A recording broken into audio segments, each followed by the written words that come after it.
Почитувани гледачи, ви посакувам добре дојде во најновото издание на емисијата 24 за животот. Прво од последните 5 за оваа сезона, 5-та поред на оваа емисија. И во последнава оваа седмица, каде што ќе разговараме со нашите гости, имаме, верувајте ми, многу различен профил на луѓе, дел кои што си ги знаете од претходно што ни биле гости, дел млади кои веројатно во иднина ќе ни станат некои редовни гости откако ќе постигнат успеси како што е денешниот ден. Ќе имаме и ќе ни биде и амбасадорот на Република Словачка, каде што ќе зборуваме за преземањето на претседателството со Советот на Европската Унија и ќе имаме можност да разговараме за разни теми. Ова со амбасадорот намерно го спомнав за денешните гости, малку така да ги подзатресам дека не се дојде ни во што го да е емисија. Никола Данев и Теона Ристова, ви посакувам добре дојден. Фала. Како сте? Добре. Добри? Да. Добро е, барем лесно сте не нашле, тоа значи дека добар сум со насоките и со посочувањата, нели Никола? Одлично, детално, немаше потреба за прашања воопшто. Да, бидејќи ние сме в град, ама не сме в град, искрено. Малку сме така во останатиот дел од градот. Ке зборуваме за успесите на македонските средношколци во рамки на светските универзитети. Ние пред отприлика месец и пол месечини дека имавме една слична ваква емисија која што зборуваше за средношколците кои што постигнале успеси и биле примени да студираат на светски реномирани познати универзитети, и денеска токму тоа и го продолжуваме во ова издание заедно со Никола и со Теона. Одиме со ред. Само што завршивте, само што матуриравте годинава, предпоставувам? Да. Да, па штом се запишувате на факултет, веројатно сте матурирале, нели? И кажете ми, колку всушност средното училиште кое што сте го одбрале ви помогна во напредокот кој што сега го имате постигнато? Искрено мислам дека имаше голема улога средното. Ние двајцата сме матуранти на Нова. Секако насоките кои што ни ги даваа професорите и сета таа мотивација да аплицираме во странство многу ни помогна, но огромен дел и од работата преостана на нас, значи моравме ние самите да истражуваме за стипендии да аплицираме, но мислам дека не би можеле да успееме да се запишеме на овие факултети без таа помош која што ја добивме од Нова, значи насочувањето и сите совети и сите тие работи. Теона, да немаш нешто да додадеш, да не кажува нешто, Никола? Не, во право е, доста не мотивира и верува во нас професорите, доста ни помогна, исто така и тоа што го нуди Нова, како да речеме IB или интернационалната матура која што нуди Нова, таа многу ни помогна да разбереме и ние што не знаеме што е кратенката, добро? Да, меѓународна матура и таа многу е признаена секаде во светот, така да таа програма нуди Нова и таа многу ни помогна за ние да се запишеме таму каде што и се запишавме каде што сакаме. Ние детално за тоа кој каде се запишал. Мене ме интересира дали процесот на пријавување, впрочем, за меѓународните универзитети, како што се вашите во случајот, започнува уште со почетокот на 4-та година или имате подготовки од претходно? Да знаете. Па да, започнува некаде во 4-та година од прилика, уште од почетокот ние почнуваме да пишуваме апликации, бидејќи до декември, до јануари уствари, на 1 јануари беа роковите за речиси сите факултети и до тогаш ние требаше да имаме пополнето голем број на есеи или дополнително ако се бара некои тестови за одредени училишта каде што би сакал да се запишеш, така да уште од прво полугодие од 4-та година онака се спремавме. Од тогаш почнува формално процесот. Така? Иначе уште од првата година средно сите достигнувања, сите учества во надпревари, сите воншколски активности, се тоа придонесува за на почетокот на 4-та година може да се создаде една целосна апликација. Затоа што тоа што го забележав јас на факултетите кај што аплицирав е дека они не го гледаат само академскиот успех и оценките на школа кои што се добиваат, туку на нив им е битно да те запознаат како човек, значи со кој спорт се бавиш или не знам кои се твоите интереси, какви лидерски способности имаш и некои такви слични работи кои што они можат да ги дознаат само преку воншколските активности. Така. Во делот на апликациите, може би вака дали изгледаат застрашувачки кога ќе почнете да ги пишувате со оглед на тоа колку многу се бара од вас во случајот бидејќи еве споменати еден тон работи, спомена рокови до 1 јануарија, истовремено и ја завршуваш последната година кога треба да се докажеш. Дефинитивно е многу стресен период тоа, затоа што апликациите не се мали. Имаат милион прашања, особено кога се аплицира за стипендија, уште толку многу есеи, прашања, интервјуа и други работи. Тоа е дефинитивно многу тежок период, значи првиот семестар од 4-та година, затоа што мора да се избалансира и учењето, и тестовите, и испитите, и сите тие работи, но и да се постигнат апликациите на време. Така. Каде се запишате она? Јас се запишав NYU Абу Даби, значи тоа е Њујоршки факултет, но кампусот е лоциран во Абу Даби. Во Обединети арапски емирати. Да, и таму ќе продолжам да учам компјутерски науки. И интересно е за факултетот тоа што нудат да можеш да учиш и во кампусот тим што има во Њујорк, како и во кампусот што има во Шангај, така да мислам дека е супер факултет и е престижен. Практично ти можеш да избираш Да. помеѓу кампусот во Њујорк, во САД, во Обединети арапски емирати, во Абу Даби и во Шангај. Да. Интересно. Ти можеш да избираш, Никола, или? Не. Јас не можам да изберам, јас сум во Њујорк 4 години на Колумбија универзитетот и таму ќе студирам невробиологија. 4 години невробиологија, значи... Што значи тоа што ќе студираш, објасни ми, што ќе бидеш во животот, освен не ми одговарај невробиолог, туку ме интересира што ќе бидеш. Не, сакам да бидам доктор, но програмата во Америка е малку поразлична. Не може директно на медицина да се запишеш, туку мора 4 години да се заврши факултет кој што би бил некако вовед во медицината подоцна.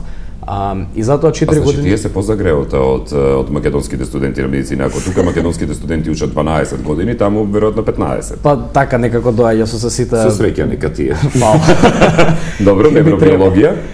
Невробиологија е наука, значи биологија, и се проучува нервниот систем, особено кај луѓето, но и во останатите живи суштества. Например, доста од таа наука се фокусира на истражување на Алцхајмеровата болест или некои слични такви нарушувања. И навистина тоа ме интересира. Мислам дека има и многу можности за истражување во тоа поле.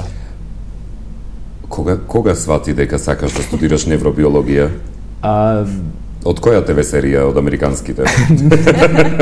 Не беше од ТВ серија. Јас на почетокот воопшто не ја сакав биологијата, значи во прва и втора година, и некаде во крај на втора година, почеток на трета, почнавме да учиме многу интересни теми биологија. Бев и на летен камп на Стенфорд еден месец и таму всушност ме воведоа во целото тоа. И навистина почна да ме интересира. И потоа почнав да одам и да волонтирам на детската клиника за детска хирургија при универзитетските клиники во Скопје кај доктор Чадиковски. И всушност таа работа со него и сето тоа искуство ми помогна да одлучам дека сум навистина заинтересиран за медицина. И сега, која би била комбинацијата помеѓу медицината и проучувањето на мозокот, невробиологија? Тоа веќе ми стана јасно сега. Реков да малку да прошириме, да објасниме на другите гледачи што всушност треба да очекуваме кога веројатно би ни се вратил назад во Македонија по 15 на години. Теона? Нешто се подзасмевна кога кажа Никола дека не ја сакал многу биологијата на почетокот. Биологијата и хемијата, ама понатаму некако ги засака. Дали кај тебе е случајот да било предмет кој што не го сакаш, па сега си... Кај мене не беше така. Јас всушност првите 2 години учев во Орца и таму имав исто информатика како предмет и у првата и втората година како изборен. Орце Николов гимназија Скопје, за гледачите од другите градови, добро? И пак уште од прва година многу ги засакав и математиката и информатиката и што тогаш знаев дека сакам тоа да го студирам. Дали математика ќе студираш? Не, математика има во информатика, ама многу се поврзани. Ке си станев, ке си одев во студио. Не чиста математика, во склоп на компјутерски науки. И понатаму, бидејќи сакав да се запишам некаде, некој престижен факултет, се префрли во Нова. Па земав, бидејќи не можев да земам информатика, не го нудеа како предмет. Земав математика на високо ниво. И така, не знам, многу ми... И животот си го посвети на математика. Да, буквално. Како од Алманах ова, да ви кажам, ми личи цитат. Не, продолжи да објаснуваш и сум вистина ќе си станам за математика, додека зборуваш, бидејќи ќе ме изгубиш, нема да знам што треба да те прашувам понатаму. Не, тоа е во главно зошто би сакала да студирам компјутерски науки и зашто ќе продолжам да студирам компјутерски науки. Нема ништо посебно, освен дека ми се допаѓаат како предмети математика и информатика. Добро. Во овој дел сега ќе одиме со рекламите на емисијата, па ќе се вратиме назад во студиото.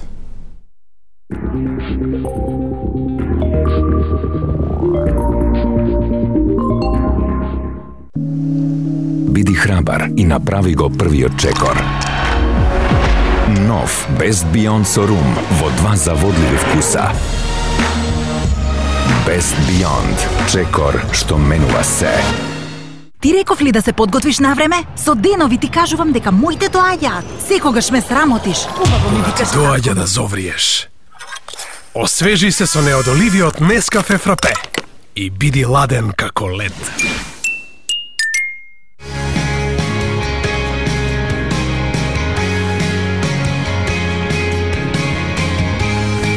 Black Up.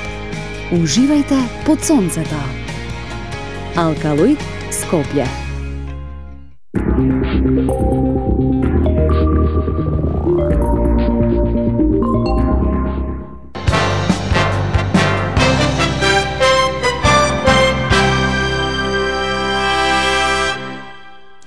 Теона Ристова и Никола Данев во денешното издание на 24 за животот, кое што за оние кои можеби подоцна се вклучуваат е едно од последните 5, односно прво од последните 5 изданија во текот на оваа работна седмица и за оваа 5-та сезона на 24 за животот.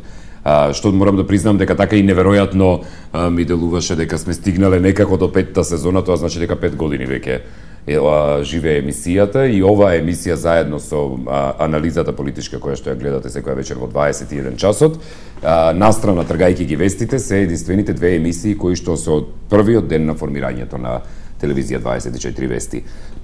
Се извинувам.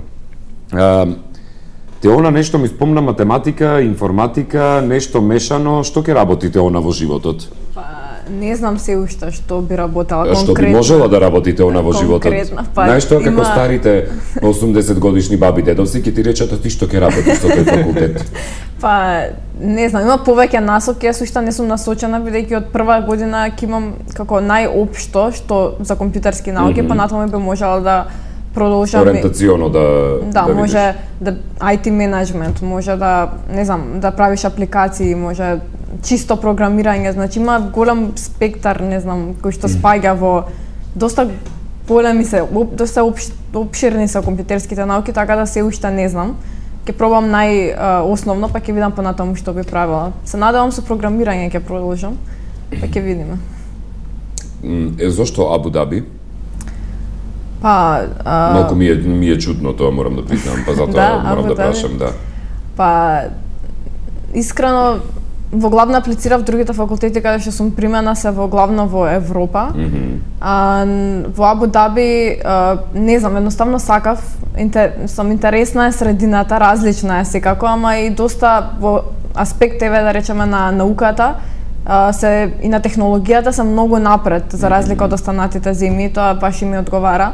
А и втора причина е што ми дадоа и целосна стипендија, исто така и пред да одам таму ми организираа исто од факултетот да го посетам факултетот и веќе беше во Абу Даби. Да, бев до таму и малце бев скептична дали сакам таму, но кога бев и кога го видов кампусот и колку е се таму развиено и колку нема врска со она што ние би си го замислувале според стереотипите. Нема воопшто, многу е развиен градот и кампусот е прекрасен, имаат исто така многу вложено за истражување, доста пари им се вложени во истражување, имаат направено огромна лабораторија само за учениците таму што ќе учат, плюс исто е таму во близина на кампусот, тоест во самиот кампус се сместени учениците, така да мислам дека е совршено место за студирање и баш заради тоа и се одлучив за таму. Никола, зошто Колумбија? Колумбија University, се извинувам да не се збуниме со земјата. Бидејќи сакав да отидам некаде поразлично, значи јас аплицирав и во Европа, но од секогаш ми била интересна Америка како држава заради можностите кои што ги нуди. И токму и затоа се одлучив за Њу Йорк, затоа што Њу Йорк има помалци од двете според мене. Мислам дека го има сепак на европското чувство, но е во Америка. И ми беше идеална некоја комбинација, затоа и се одлучив за Колумбија. Од другите факултети на кои што аплицирав, Колумбија ја има најдобрата програма за невробиологија и затоа и одлучив да одам таму. Се надевам дека тоа што сте наумиле да ви се исполни и ќе ви се исполни со многу труд и вложеност во целата приказна. Сега мене ме интересира дали воопшто вие во изминатава 4-та година од средно имавте приватен живот, со оглед на тоа дека сте оделе и на училиште и нема да ве прашувам за приватниот живот, само ме интересира дали сте имале приватен живот. Мојавето ми е дека сакам да ги окуражам и останатите средношколци да си ја пробаат среќата и да можат да си аплицираат, значи дека не е тоа недостижно. Дефинитивно, ако можат да си го испланираат времето, значи само треба времето добро да се избалансира. Нема врска тоа што ние завршивме во Нова. Секако ни помогнаа професорите од Нова, но не значи дека ученици кои што немаат завршено во Нова не можат да одат во странство. Само треба добро да се испланира времето и да не се посветуваат целосно на академскиот аспект, иако е многу битен, туку исто така и да поминат време со пријателите, да се социализираат, да имаат некои воншколски активности, спортови, да си ги следат интересите. Значи, не само да гледаат да ги имаат сите петки, затоа што не е секогаш тоа најбитно во процесот за аплицирање. Во апликацијата има доста ставено како делови каде што ти треба да кажеш што си правил надвор од школа, исто така и може да речеме во интервјуата многу често може да те прашаат нешто за социјален живот, каде Навака како мене. Да, и добро. Така да е добро да и може одма да се примети каков тип на човек си, така да битно е, не знам, да на некој начин си сестран и да имаш многу добра организација на време, така да мислам дека може од секаде и секој би можел да аплицира. Нешто да додадеш од преска, имаш вака одстрана нешто изборува на те она се обидува. Се насмевав кога го спомна интервјуто, бидејќи баш ми текна на едно од интервјуата кое што јас ги правев за факултетите, единствено ме прашуваа за пријателите и за социјалниот живот. Не ги интересираше школото, не ги интересираше ништо да го праша кои ти се пријателите од школа и дали имаш пријатели вон школа. Што правите? Такви прашања. Значи, многу е битно да се биде сестрен, а не се фокусираат само на еден аспект и да си уживаат со пријателите, затоа што може да се погоди тоа да ги прашуваат на интервјуто. Одлично. Тоа е веќе многу важно искрено за споделување и морам да признам. Во делот, например, на сестраноста, добро е, веќе се тргнеме, ти од прилика ни спомна нешто дека си волонтирал и на клиниката за детска хирургија, ми се чини, така? Да. И искуството? Мислам бидејќи тоа е оддел кој што е веројатно и најспецифичен. Тргајќи на страна детската кардиохирургија, но во секој случај детската хирургија е веројатно најтешка во дефинитивно искуството таму, мислам дека ми е можеби најбитното искуство кое што сум го имал во животот. Толку многу научив, само што ги гледав докторите, особено доктор Чадиковски кој што и ме зема таму. Толку различни работи има, значи се гледа прво реакцијата на родителите и како се комуницира со родител чие што дете се оперира, но исто така и се гледаат и состојбите во кои што се децата, операциите, како заздравуваат сиот тој процес и тоа на вистина ме натера да сватам дека медицината е тоа што ме влече, дека сакам тоа го работам. Ме предупредија уште кога дојдов, јас кога дојдов таму бев одлучен за психијатар да бидам, ме предупредија кога ќе дојдеш на хирургија нема враќање. Ќе сакаш хирург да станеш. И на вистина, после неколку месеци, веќе почнав да размислувам, можеби да се одлучам за неврохирургија, а не за психијатрија. Јас мислам дека би останал на психијатрија, со оглед на тоа дека имам и практично искуство со други ТВ емисии. Кажи ми, Теона, во делот на социјалниот живот кај тебе? Социјалниот? Да, те прашуваа ли исто во интервјуата и тебе? Ме и праша нешто, ма не ми текнува што конкретно. Не мора конкретно што, него дали ги интересираше тој аспект? Да, ги интересира и се. Толку многу како кај Никола или помалку? Не толку многу, повеќе ги интересираше Истото прашање, зашто беш во Абу Даби, зашто сакаш беш кај нас да студираш? Значи, јас ќе почнам да водам интервјуа со светски универзитети, јас да ви кажам. Кај мене ќе се јавувате да аплицирате. Добро, истите прашања ги поставувам. И тоа во главно. Не, и прашуваат исто. Не ми текнува конкретно сега на некои од прашањата. Дали во одлуката, значи да одиш во Абу Даби, што значи тоа, колку време ќе ти трае факултетот и дали ќе мислиш дека би сакала да се префрлиш да речеме Шангај или Њу Јорк? 4 години ќе ми траат моите студии, во секоја година, од сите 4 години во јануари, како цел месец, мораш да одиш некаде во странство, ама покрај тие 3 главни кампуси, можеш да одиш и во други градови, како што се Берлин, Мадрид, Лондон, така да можеш и семестар цел да земеш во еден од тие градови, бидејќи имаат кампуси лоцирани на повеќе места. И јас во трета година, според програма за компјутерски науки, јас цела трета година ќе учам во Њу Јорк, а ако сакам уште некоја година да учам надвор, мислам, не во Абу Даби, во некој од другите кампуси, исто така можам да студирам во друг град, да речеме. Дали тоа значи дека тоа се ти го покрива универзитетот, бидејќи доби целосна стипендија? Значи, доколку одлучиш, да речеме, во трета година во Њу Јорк да бидеш, дека Њу Јорк University од Њу Јорк ти покрива? Да, затоа што истиот факултет мене ми дава стипендија. Дали тоа што сте добиле стипендија ве обврзува на некаков начин откако ќе дипломирате, откако ќе завршите да, не знам? Не, јас не сум на никој начин обврзана, така да ако сакам на магистарски се запишам на друг факултет, слободно можам да го направам тоа, ако сакам одма да почнам да работам во друга земја, можам да го направам тоа, не сум приврзана на никој начин. Добро, Никола? Исто и кај мене, јас имам академски грант и нема потреба да ги враќам парите, ниту пак да исполнам некои критериуми откако ќе завршам. Значи битно е само во 4 години да го завршам факултетот. Да, и во тие 4 години е битно да држиш одреден просек за да можеш да си го да си задржиш стипендијата, да. Епа добро. Да го држите просекот. Јас се извинувам што не ви пречи на ти дека ви се обраќам во емисијава, да, обично си прашувам уште на почеток, но со вас директно се замуабетивме,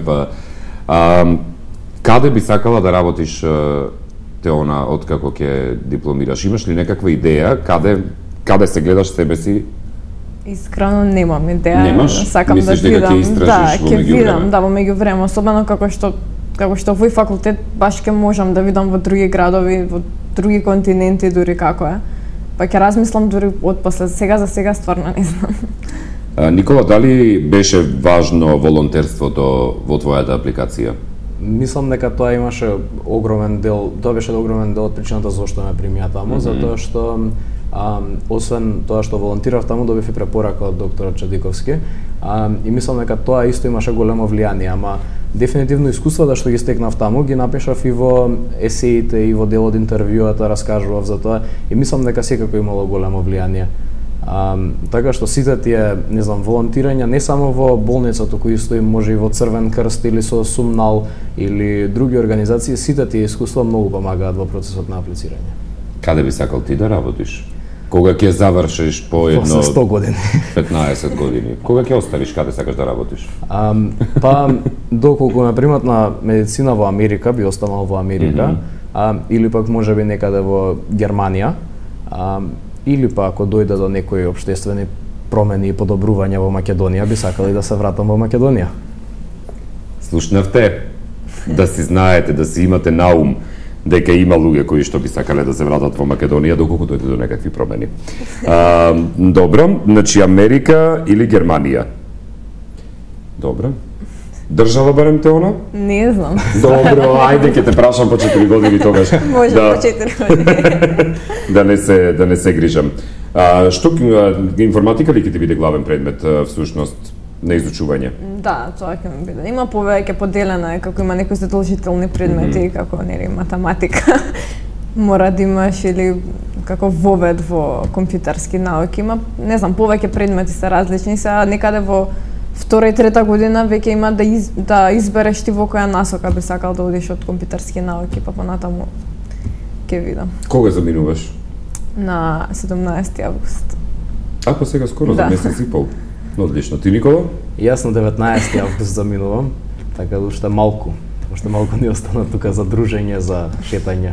А не, јас ќе ти се придружам во септември во Њу Йорк, така што ич да не се секираш. Додуша на кратко, на месец и пол, ама барем ќе бидам таму, бидејќи јас ќе работам во Обединети нации, така што Супер, значи ќе се гледаме таму. Ќе се гледаме. Теона може да земе првиот семестар во Њу Йорк да дојде на пример. Па потоа оди си во Абу Даби таму. Далеку си ни за Абу Даби да доаѓаме. Дали има нешто што сакате да споделите друго или што не ве прашав? А мислите дека е важно да го знаат, да речеме, оние кои понатаму би сакале да аплицираат? Јас забележав дека е интересно тоа што на факултетите во Америка има многу различни заложителни предмети. Значи, иако јас се одлучив за невробиологија, јас во прва година морам да слушам светска литература, една година, креативно пишување, заложителен час по физичко, заложителен испит по пливање, музичка теорија ми е исто така заложителен предмет. Прекрасно. Уметност исто така имаме предмет посетување на музеи. Нешто невробиологија имате предмет или?